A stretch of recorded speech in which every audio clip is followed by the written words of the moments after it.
how important is your environment and the people that you allow in when it comes to your mindset on life? Yeah, it's critically important. And we talk about this in Mind Your Mindset, that one of the best hacks that you can use if you feel like, I just can't quite envision a better story. You know, maybe you've had some tough stuff in your past, or you've got a story that's particularly entrenched. This is where other people can be so helpful. Yeah. Or detrimental. The converse. Yeah, right. Yeah, absolutely. But on the positive side, they can be so helpful, like in your masterminds, you know, where maybe you're encountering a business problem and it just seems impossible to you. But then you hear somebody else share, oh yeah, I had that problem too. And here's what I did. And you know, now it's in the rearview mirror. Well, all of a sudden that shifts what you think is impossible. That is a way of interrogating the story and kind of using somebody else's story to get to something better for yourself. And I think that is a powerful thing. And similarly, it works in the reverse. You know, I had a conversation yesterday, well, we both did actually, that, you know, was with a consultant talking about, you know, some things we were working on in the business, and there were like lots of good things, but there were a couple of negative things that he just honed in on. And it really kind of threw me off, you know, like I went home and I was like, oh, honey, I had a hard day. You know, I'm talking to my husband. I had a hard day. You know, I had this conversation and I thought this was going really well, but then this guy said this and he was like, that's interesting. You know, he knows this game. And he's like, but what about this, you know, he's helping me interrogate. Yeah. And so then this morning we were talking about it and I thought, you know what, here are the facts. And I kind of made a list for him. And then here was the story that this guy was telling, which wasn't completely wrong. And some of it was absolutely helpful, but being able to have the objectivity to say, I can listen to that negative input. And then there's a moment of choice. You know, am I going to accept that as the truth? Or am I going to say, I'm going to take what was useful from that and just disregard the rest? Yeah. You know, that's part of what happens when you get good at identifying the difference between the facts, which we're talking about things that could be on a police report or a financial statement or just, I mean, they're not that exciting. You know, it's just, it's kind of basic. And then there's the story, and that's where all the energy and the emotion is.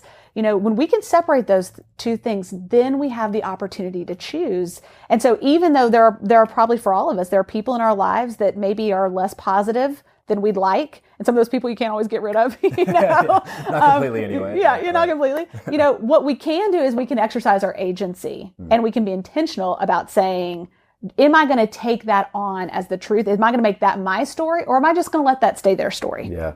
Yeah. That's so good. Mike, I'd love to hear your perspective too on the friendships that you've allowed into your life, some of maybe the more empowering friendships. I mean, you look through some of your books, and I think if this is the same one as the one that I got, there's all these ones at the beginning. Yeah. So you have all these like, you know, past praise for books or whatever. And it's like, there's nobody in here that anybody would recognize, like Tony Robbins or Dave Ramsey or Dan Miller or Henry Cloud there's not really anybody of note in these books, but, we did the best we could. Yeah. You know, you got to do what you can with what you got, right? That's right. I'd love to hear your perspective on what friendships like these have done for you in terms of the things you've actually accomplished materially, but then also in your mindset. Yeah, I think it's important to intentionally surround yourself with the right kind of people. And sometimes those will be friendships.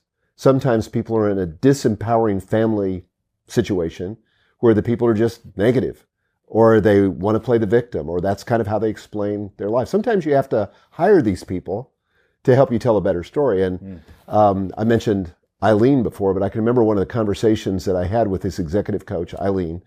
This was back in the recession. So I'm the CEO of Thomas Nelson Publishers. It was August of 2009, and we had just missed the budget, big miss for July. So she flies in. She's going to spend the entire day with me, as she always did every month. And it was about 75% psychotherapy and about 25% business coaching. But she said, hey, how did last month turn out? And I said, not so good. She said, what? She said, what happened? I said, well, we missed on the top line by 10%, which was millions and millions of dollars, because we were a big company. And I said, on the bottom line, we lost money. And she said, wow. She said, I'm surprised. She said, last month, we sat in the same room, and you assured me that you were not only going to hit the budget, but you had a good shot at exceeding it. So what happened? And I said, well, the economy, we're in this recession. Foot traffic at retail has really decreased, and consumer confidence is at an all-time low. And I said, in addition to that, we're in the publishing industry, we're going through this enormous transition from physical books to digital books. And we don't know how that's going to shake out. And that's creating a lot of uncertainty. And then in addition to that, there's social media, which we haven't quite learned how to harness, but we know that traditional marketing isn't working like we used to. So that's why we missed. She thought for a moment. She said, okay, what was it about your leadership that led to that result? And I was kind of offended. I said, my leadership, I just got done explaining to you what happened. And she said, well, let me ask the question a different way. If you could go back 30 or 45 days, would you have done anything differently? And I said, yeah. She said, like what? And I said, well, I probably would have met with the sales team every day in a stand-up meeting just to make sure that we were pacing toward the result that we wanted to get. Okay, what else? I probably would have got on that Walmart sales call because I, pretty good at sales, and I think I could have got more product into their stores than we ended up getting. What else? I gave her like 3 to 5 different things. Then she kind of smiled.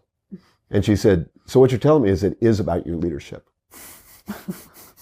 Now, I know, I had made the problem out there. Yeah, right. And what she was teaching me was that the problem was in here. Now, that came through somebody who ended up becoming a dear friend, but somebody that was my executive coach that could see for me what I couldn't see for myself, that I was playing. I had a story in which I was the victim. Now, the good news about being a victim, not your fault. I could tell my board, I could tell everybody else that it was all out there and nothing I could do. Nothing I could do. I did my best. Right. I tried, but I didn't get the results.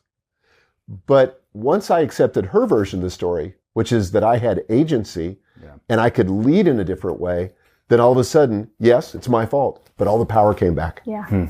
Yeah. You literally have the ability to do something at that. That's point. right. And the other way is just, well, what do you do? How do you improve? Yeah. What do you do to make things better then? If it's nothing that you can do about it. And so many people have friends like that reinforce, victimhood or some other negative story. And it's a way of thinking, and you got to be, I think, very deliberate about the people you let into your life. So like the Jim Rohn quote, you're the average of the 5 people that you surround yourself with. I don't know if it's 5 or 10 or 20 or whatever it is, but it does make a difference, and the science shows that. Yeah, absolutely.